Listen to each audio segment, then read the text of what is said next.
Hello বন্ধুরা, আমি শাকগুর্নিল। আজকে এই ভিডিওতে দুটো জিনিস নিয়ে কথা বলবো। একটা হচ্ছে দেব এন্টারটেনমেন্ট ভেঞ্চার্সের আপকামিং সিনেমা নটি বিনোদিনীর ট্রেলার। তবে সবার আগে কথা বলবো দেবা সিনেমার নতুন গান ভাসার মাচা, যেখানে আপনারা শাহিদ কাপুর এবং পূজা হেগড়েকে দেখতে পাচ্ছেন। গানটা গিয়েছেন মিকা সিং। মিকা সিং এই ধরনের গান গাওয়ার জন্য একদম পারফেক্ট। গানটার মধ্যে একটা এনার্জি রয়েছে, একটা ভাইব রয়েছে। আমি বলবো না এক্সট্রাঅর্ডিনারি কোনো গান হয়েছে, একেবারে বিশাল গান 10 বছর থেকে যাবে এরকম কোনো গান হয়নি।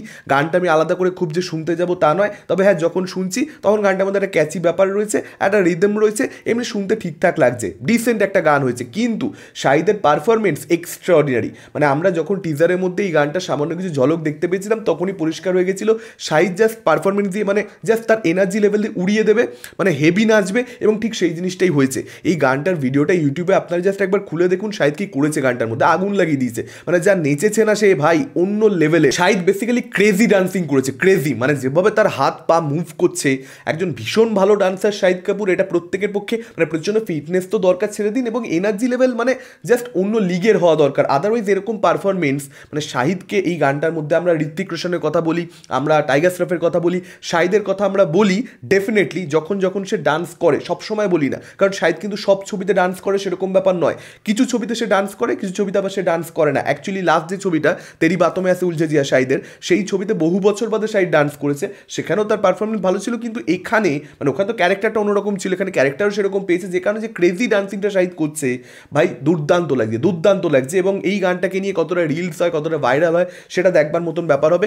আমার খুব একটা ভাইরাল হবে এরকম গান তো মনে হলো না, তবে শাহিদ যেহেতু এরকম ক্রেজি পারফরমেন্স দিচ্ছে সেটার কারণে হয়তো ভাইরাল হতে পারে, হয়তো রিলস হতে পারে প্রচুর পরিমাণে, হয়তো প্রচুর পরিমাণে শর্টস হতে পারে। সেই জিনিসটা যদি হয় তাহলে দেবার বক্স অফিসে একটা ইম্প্যাক্ট আমরা দেখতে পাবো। ওপেনিং ডে কালেকশানে একটা বুস্ট আসবে, যেটা দরকার সত্যি বলতে এই ছবিটার। কারণ এই ছবিটাকে নিয়ে খুব যে হাইপ রয়েছে বা শাহিদ রিমেক করলে সেটা যে খুব ভালো পারফরমেন্স দেবে এই কনফিডেন্স তো আমার নেই।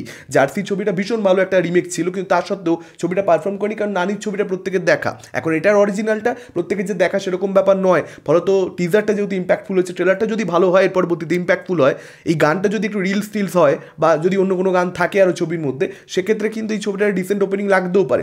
দেখা যাক কী হয়। মানে শাহিদ যেরকম পারফরমেন্স দিচ্ছে, অভিনেতা হিসেবে সে যা খাটছে তাতে করে সে আসলে সাকসেস ডিজার্ভ করে। এবারে যদি কথা বলি নটি বিনোদিনীর ট্রেলার নিয়ে, দেখুন এই ট্রেলারটা দেখে পরিষ্কার বুঝতে পারা যাচ্ছে এখানে নটি বিনোদিনীর অর্থাৎ রুক্মিণী যে ভূমিকা অভিনয় করেছেন সেই মানুষটির, সেই চরিত্রটির আমরা কিন্তু একটা গোটা জীবন দেখতে পাবো, একদম কম বয়স থেকে একদম বৃদ্ধা বয়স পর্যন্ত কিন্তু আমরা দেখতে পাবো। এখানে কিন্তু লাইফের একটা ফেজ তুলে ধরা হবে, ব্যাপারটা সেরকম নয়। ট্রেলারটা যেখানে শুরু হচ্ছে একদম বাচ্চা বয়স থেকে, এবং ট্রেলারের শেষ ভাগে একটা দৃশ্য আমরা দেখতে পাচ্ছি যেখানে রুক্মিণীকে আমরা একটা বয়স্ক লুকে দেখতে পাচ্ছি, এবং সেটা যে থাকবে ছবির মধ্যে আমরা আগে থেকেই জানতাম পরিষ্কারভাবে। ফলত এখানে মেকআপের কাজে প্রশংসা করতে হবে। এবং ট্রেলারটাকে নিয়ে দেখুন, এখানে আমি একটাই কথা বলবো, কিছু ট্রেলার হয় যেটা দেখে আপনি পরিষ্কারভাবে বুঝতে পারবেন না যে এই ছবিটা ভালো হবে না খারাপ হবে। কিছু ট্রেলার খারাপ হয় কিন্তু ছবি গিয়ে আমরা দেখি ভালো হয়েছে, কিছু ট্রেলার ভালো হয় আপনি এক্সপেক্ট করেন ছবিটা ভালো হবে, হলে গিয়ে দেখেন খারাপ হয়েছে। কিন্তু মাঝে সাঝে এরকম ট্রেলার আসে যেটা দেখে সিদ্ধান্তে পৌঁছানো যায় না যে ছবিটা কি ভালো হবে না খারাপ হবে। নটি বিনোদিনীর ট্রেলারটা কিন্তু ঠিক সেরকমই হয়েছে। এই ক্রিয়েশনটা ভালো হয়েছে, যেভাবে হরে কৃষ্ণকে দিয়ে শেষ করা হয়েছে, লাস্ট 30 সেকেন্ড 40 সেকেন্ড যেভাবে সেটাকে এডিট করা হয়েছে, খুব সুন্দর নোটে শেষ করা হয়েছে।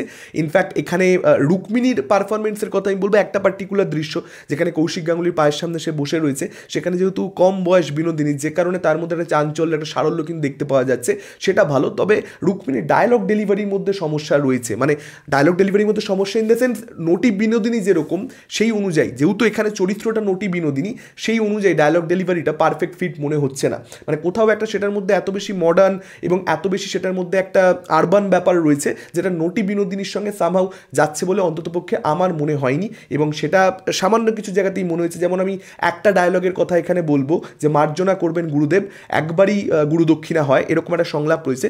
সেই জায়গাটা কিন্তু ঠিকঠাক আমার জন্য জমলো না। একদম শেষ ভাগে মেরি জান বস্তি হ্যায় থিয়েটার মে, এই যে ডায়লগটা রুক্মিণী দিচ্ছে, সেখানটা কিন্তু রুক্মিণীর পারফরমেন্স ভালো লাগছে। ফলত মিলিয়ে মিশিয়ে রয়েছে, গোটা ট্রেলারটাই আসলে এরকম।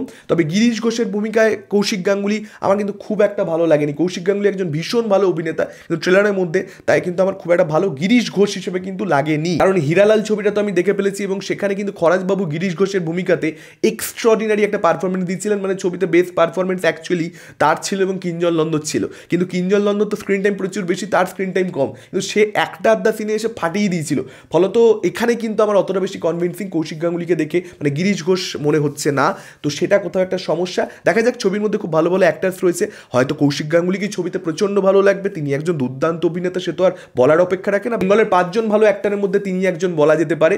এবং এবং রাহুল বাবু রয়েছেন, গৌতম বাবু রয়েছেন, শ্রীরামকৃষ্ণ পরমহংসদেবকেও কিন্তু একটা পার্টিকুলার দৃশ্যে আমরা দেখতে পেয়েছি। তিনিও যে ছবিতে নটি বিনোদিনী মানে রামকৃষ্ণ পরমহংসদেব যে থাকবেন সেটা জানা কথা। ছবিতে চন্দ্রানীও রয়েছেন, ফলত পারফরমেন্সেস আশা করছি ভালো হবে। রামকমল বাবু সেটা মেক শিওর করবেন। দেখা যাক ছবিটা কীরকম কী হয়। ট্রেলারটা আমার ডিসেন্ট লেগেছে। আপনাদের মতামতটা কি ডেফিনেটলি কমেন্ট করে আমাদেরকে জানাতে পারেন। এই ভিডিওটা ভালো লাগলে লাইক করতে পারেন, শেয়ার করতে পারেন। আমাদের চ্যানেল নতুন হলে চ্যানেলটাকে অবশ্যই সাবস্ক্রাইব করতে পারেন। আজকের মতন টাটা, চোখ রাখুন পরবর্তী ভিডিওতে।